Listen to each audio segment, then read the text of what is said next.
So this week we're starting off with a Bud Light. Before we had a vodka. Before that we had a Guinness. It's a new something every week. Crown?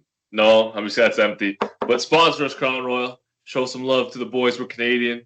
We drink Canadian whiskey all day, every day, even on Sunday. All right, let's get into it. You want to talk about the past weekend of fights? Oh, we got it, man. What a weekend. I lost a lot of money, but what a weekend. And did I not tell you you would? Okay, but how close was it to Chandler putting this guy to sleep? I don't understand how he got out of the fight. But let's not start that one. I want to start earlier in the card. Yeah, let's talk. The whole card was pretty good. Okay. Are we gonna go from the prelims? Jacare, Orlando? Well, I don't really care about the prelims. Well, all we know is that Jacare's done. Buddy, his arm got. Hold on. This was his arm. This is his arm. Is. Yeah. So I don't know. Jacare's done. End of his career. I mean, he's 41 years old. He's got plates put in his arm. That's gonna be. He's got at least out a year. I think the UFC's gonna let him go. They're gonna release him. Oh, for sure, they have to. Yeah, it's tough. Do you think that he signs with Bellator or one, or what do you think? I'd rather see him just hanging up. Yeah. I mean, I kind of want him to go on a win because we've been watching Jacare for like a decade, but it's tough. Mm-hmm. Okay. We got the Shane Burgos took on Edson Barbosa in one of the fight of the year contenders so far. What a crazy fight. Yeah, it was exactly how I thought it would play out. I think I called this fight exactly. Like, he would just counter him. And he finally got him with a really delayed knockout. Yeah, that was concerning. So, first of all, going into the third, I had it 2-0 for Edson, but that second round could have easily gone to Shane. It was really close. A lot of people had scored for Shane, but I had it 2-0 for Barbosa. And then into the third round we go, and Barbosa hits him with a counter right hand, and it wasn't a really heavy shot. It was clean. It was right on the top of the head, clean shot, but it wasn't one of the heavy shots he'd been hit with throughout the fight. And Shane's kind of stepped back, and 2 seconds pass, his eyes go wide open, and he just fucking falls towards the fence. I've never seen anything like that before. Usually you see that with a body shot. Yeah, it's kind of strange. I don't know. It's just, the guy's too tough for his own good, and he doesn't know when to quit it. I think that's what it is. Yeah, but I think it's concerning though. If you have a delayed knockout response, that's got to be a sign of brain damage. It has to be. I don't know. I've never seen anything like it. It's all conspiracy, right? Yeah. So then we roll on to women's flyweight. Caitlin Chookagian got a split decision win over Viviane Rougeau. She was in the news this week because of her Twitter likes.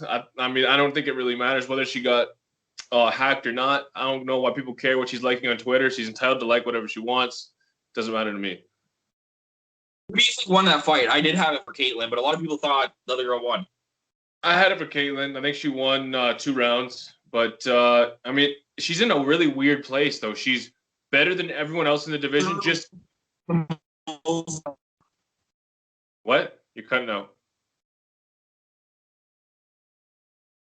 Hello? You're killing me. Yeah, are you now? Yeah, I got you.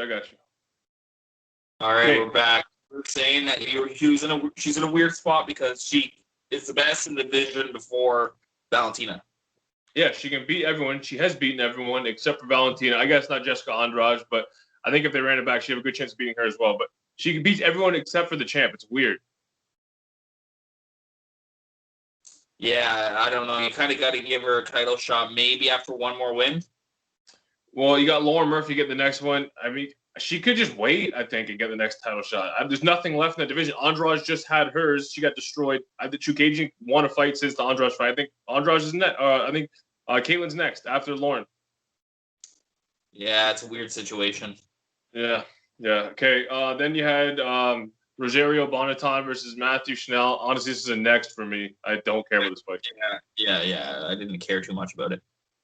Tony Ferguson is now on a 3-fight skid. Lost to Beneil Dariush. It was exactly what we said. Beneil was maul him for 3 rounds. It wasn't competitive. Beneil looked good, but he looked boring. Yeah, he looked boring. He was just trying to get a win, but it is what it is. His post-fight speech was horrible. What's next for Tony? I think it has to be a weight change. People are saying maybe drop to 45. I think that's a bit much. He's a huge 155er. I think he has to go back to 170.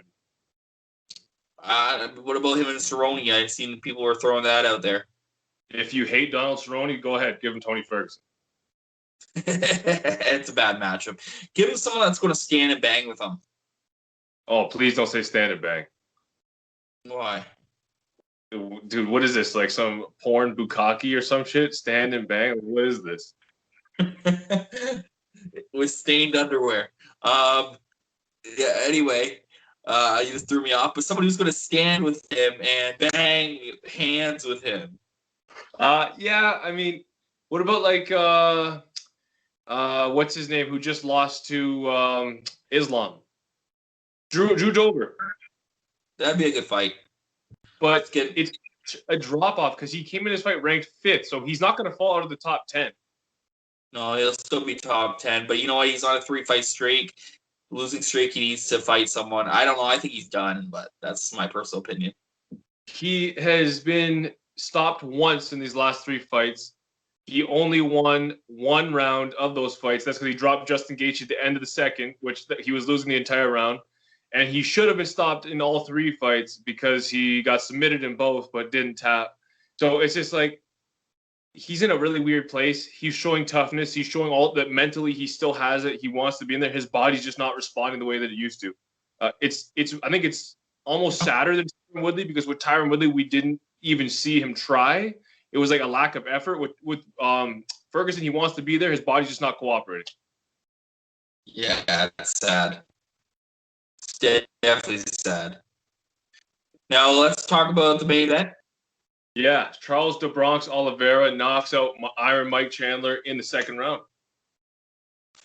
Crazy. The first round was so competitive. No, it wasn't. What are you talking about? I am totally blanking there. I'm concentrating on our internet right now. It's so bad for some reason. Sorry, it was so dominant by Michael Chandler. It could have been stopped, honestly. I was kind of hoping it was going to be stopped. Really, some refs would have stopped that fight. But about a couple hours before that, my prediction was he knocks him out in the 2nd round. I think I said that on the podcast before. I called it. And what happened? He comes out, lands an uppercut, wasn't it? And stops Michael Chandler. It was a lead left hook. But yeah, like you said, I think that fight gets stopped by a lot of judges. I mean, a lot of refs. Doesn't really matter. It's neither here nor there. It didn't get stopped. He survived. He won. But how does a man go from getting destroyed for 2.5, 3 minutes on his back, getting hit with shots, almost being put out, and then 19 seconds into the next round, he's only recovered for 1 minute. He knocks the dude out. I don't understand how you recover that fast. It's insane. It was ridiculous. Because I've said this for a long time. Michael Chandler is super chinny. Do you think that's because he cuts a ton of weight?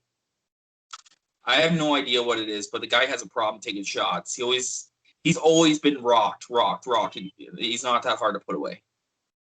Yeah, okay. He's been knocked out a couple times now, but Chinny, I think Chinny's a bit of a stretch. But okay, Charles Oliveira, obviously champion now. He has to get the winner of Conor versus Dustin, obviously, right?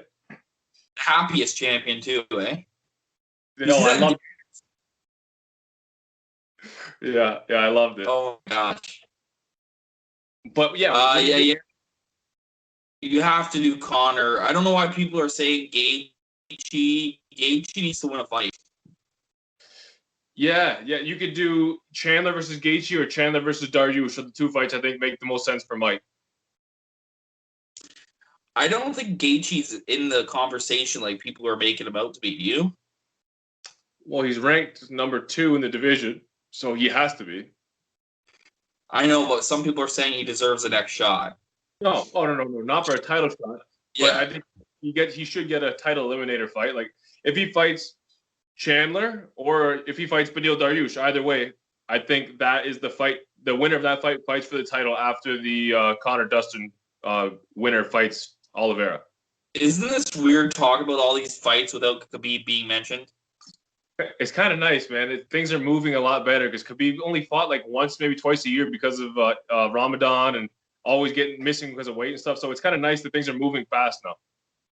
Oh, for sure. I totally like it. It's not, yeah, he just didn't fight enough. It was always, Khabib's fought as much as Conor McGregor, and if they actually showed the timing of the fights.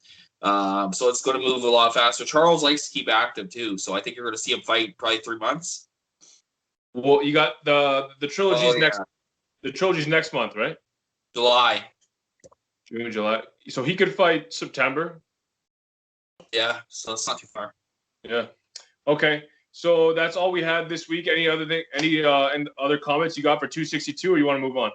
I'm just glad I got that prediction. Like, people said we're surprised. They even I got like 10 people messaging me because I can't believe we called that. Yeah, it was wild, dude. I thought you were... money. The betting line would have been nice. Oh, it would have been huge. It would have been like at least plus 500. Yeah, insane. Okay, so this weekend on Friday night we start off with Bellator 259. Not much on the undercard really there. Actually, not really anything at all, except for Valerie Larita is returning against Hannah Guy. I know nothing about her opponent. It's Valerie's 4th fight. I'm assuming it's going to be a first or second round knockout. What do you think? I don't care. Yeah, that's fair. Okay, then we go on to the main card. We got a couple hard nexts, another hard next, and then we got Austin Vanderford taking on Fabian Edwards. I like this fight. This is a good fight. Okay, break it down. Okay, so Austin Vanderford is a undefeated Mr. Van Zandt, if you're not familiar with his name. He's undefeated. I think he's like 12-0 or something like that. He came up from welterweight. Yeah, he came up from welterweight, purple belt in jiu-jitsu, really good grappler, really good wrestler. Fabian Edwards is coming off of his first loss of his career. He's 9-1. So this is a big fight for the middleweight division. The winner of this could be next for the title after whoever Gegard's fighting. Gegard has an opponent. I just can't remember his name. So after that fight, the winner of this could be fighting next for the title. Gegard does have an opponent? Yeah, I'm pretty sure it's named. You would know first anyway because you're his boyfriend. So I'm surprised you haven't forgotten his opponent's name, to be honest. Is he not the second best middleweight of all time? Oh, yeah, no. He is. He definitely is. No. Then we have in the co-main event a rematch. Darian Caldwell is returning to 135 pounds to take on Leandro Higo.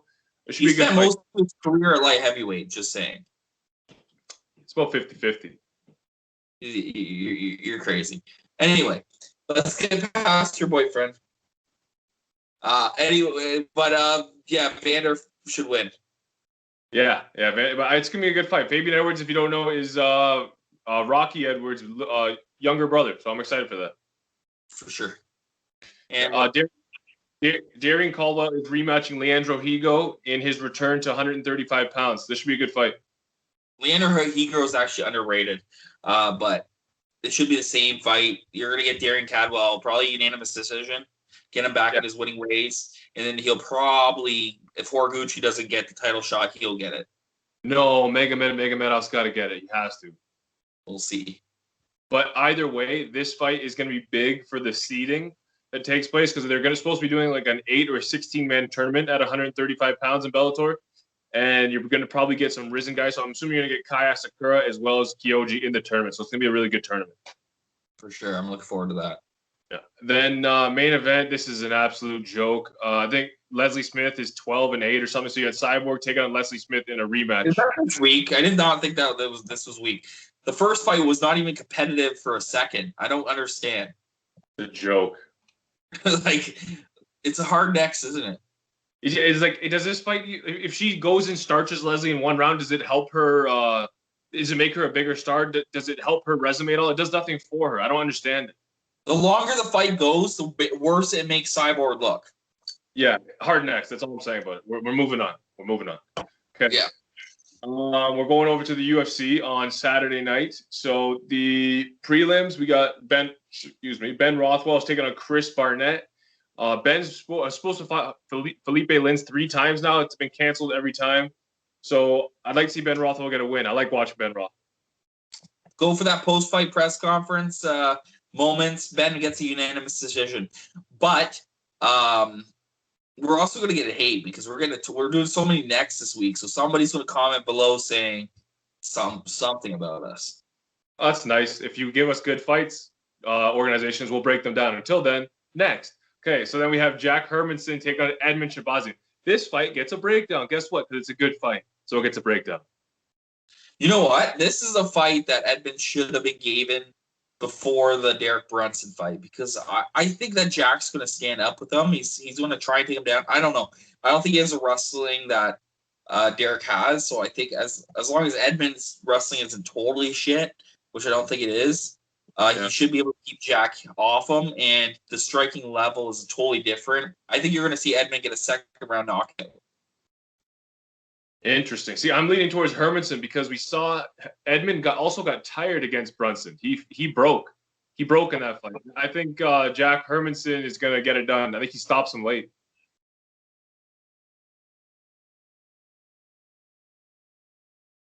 You got me? Yeah, I got you. Did you hear what I said? Okay. We're back. Did you hear my prediction? Yes, I did. Okay, yeah, I think he's going to break him and stop him late. But it's a good fight. I think it's a pretty 50-50 fight. For sure. But this is 6-fight main card, right? Yes. Yeah. I hate those. David Dvorak versus Raulian Paiva. That's next. Felicia Spencer is taking on Norma Dumont. Dude, what? Like, is this the last fight in the 145-pound division? Like, what is going on here? Norma Dumont has a great butt. Just saying. Okay. She's going to get ragdolled. Yeah, Felicia Spencer should wrestle her for 3 rounds, take her out. My boy Justin Taffa, who I think won his last fight and got robbed, I was on the Cater Holloway card, taking on Jared Vandera. I'm not familiar with Vandera, but Taffa's got some hands, man. I like watching Taffa fight. So you think he's just going to outstrike him? I think it was knock him out with inside 2. We'll see. I can't make a prediction. Your girl, your favorite fighter of all time, apparently, who you think is better than Kayla Harrison, which is wild. Jan Zayanan, I think I said that properly. He's taking Carla Esparza. Man, this girl is a pound for pound one in the top 10 right now. She hasn't beaten anybody good enough to put her in that conversation or achieved anything. If she beats Carla Esparza this week, does she be pound for pound? No. You're crazy. Dude, Carla Esparza is like 18-6, and she's been gifted decisions in the last couple of fights. She's 18-6 isn't horrible, but she's also a two promotion champion. I guess she's also not a very good fighter, so there's that. Namajunas. Okay, yeah, Rose when she was like 21 years old was a kid. Like, what are we doing here? I don't know. I think Jan is just the best. I don't know. I love her. I think she's a future strawweight champion. I could be eating my words. I think she's just better than Carla everywhere around in this fight, and she's going to get a unanimous decision. You'll see. The future is this girl. And after this fight, I want to see Tatiana Suarez versus Jan. If she is what you say she is, she better dominate this fight. That's all I'm saying. So I'm taking Jan by unanimous decision. Beating up your girl. Yeah, my girl. Then main event, Rob Font from the Boston Cartel taking on Cody No Love Garbrandt. Okay, this is going to be a war. Cody, he looked in his last fight more patient. He didn't get into the firefights that with his son Sao as he was with the Pedro Munoz and TJ and the guys before that. But I think Rob Font's going to drag him into a dark, dark place, and I think he's going to get caught on that chin. And the Puerto Rican boxing of Rob Font is going to prevail. I think there's going to be an upset in the main event. I think that I'm going to put money on this fight. I'm going to put probably I'm going to put $100 on Rob Font, I think, because of Cody's chin. Yeah, exactly. It's too unreliable, and if anyone's going to drag him back out into a firefight, like you said, it's going to be Rob Font. I think Rob Font just catches them round 1 knockout. Round 1. Whoa, you're not. I think Cody gets past the first. I think. I don't think so. Cody has one of the worst chins. It's him and Michael Chandler in the UFC right now. Hey man, imagine and Cody wanted to go down to 125. Imagine that. Yeah, him and Fig wouldn't do so well. No, but yeah, I think we're both in agreement. This is gonna be a great fight though, for however long it lasts. It's gonna look I think a lot like Oliveira versus Chandler, except for maybe the ground exchanges, they won't be there. But it's going to be back. I think it'll look like Cody versus Pedro. Yeah, that's a good. Yeah, for sure. It's pretty much the same fight, but Cody's done after this. I think. If he gets knocked out, if he loses a close fight, they can salvage that. If he gets knocked out again, it's dicey. He could even get submitted. Isn't Rob Font pretty good at submissions? I don't know. I've only watched his last couple of fights, to be honest. So I'm not sure. Yeah, he has a couple submissions up there. I don't know, man. I think Rob Font's a tough son of a bitch. Very underrated, basically. That whole gym is just savages. I love them. Oh, for sure. I don't know. He might be fighting for the belt soon. Yeah, definitely. And then on the boxing side of things, we have Jose Ramirez taking on Josh Taylor in a undisputed 140-pound championship. We'll talk about this fight. We've been building this fight since the Regis Prograis Josh Taylor fight about 2 years ago. I'm excited. It's finally happening. This is a huge fight. I can't wait for it to happen. What do you think about this? See, I didn't say that it wasn't a bad fight to you. I said the majority of people don't care about this fight. It's not, if you're going to watch a good fight, go watch this fight this weekend. It is a good fight. It's sad because they're smaller men, and a lot of people don't pay attention to smaller guys. But it is a historical fight. It's going to be a good fight. And I got Ramirez winning. You got Ramirez. Do you think he goes to decision, or does he stop him? Decision. Both these guys have great resumes. They both have fought Postal. Ramirez beat Hooker to unify belts. He's got a win over Jose Zepeda, who won knockout of the year last year with Ivan Baranchyk. Taylor beat Ivan Baranchyk, Postal, like I mentioned, and Prograis. These guys, I think they beat the division. It's not like these guys just randomly fell belts into their lap. They're tested. Kind of like this is like a Spence versus Terrence Crawford fight that has no hype around it. 100%. This is a huge fight. I think Taylor's a little bit better boxer. Ramirez is going to push the pace on him, put him on the ropes. We saw Taylor handle that well against Prograis, though, a slugfest. I think Taylor, because he does have a little bit more tools in his game, he'll outbox him. I think he can switch stances. He's a southpaw. I think it's going to be a war, but I think Taylor gets the decision 9 rounds to 3, 8 rounds to 4. It's going to be a good fight, though. I can't wait. I've been waiting for this fight for a while. But people forget. People do just keep forgetting. Put some respect on Terrence Crawford's name. He unified this division 4 years ago. Nobody talks about it. Yeah, it's crazy, eh? It's crazy. And he beat Julius Ndongo, undefeated champion at the time. He beat Victor Postal, undefeated champion at the time. He beat Ricky Burns, I believe, was a champion. He might have been at 135. But anyway, he beat some names, and it wasn't Jose Ramirez, it wasn't Josh Taylor, but these were real guys. These weren't walkover fighters. If I was to put you on the spot right now and say, who would you rather make love to, Gegard Mousasi or Terrence Crawford? Who do you got? You. And we're gonna end it right there. Right there. All right, boys, and we're out.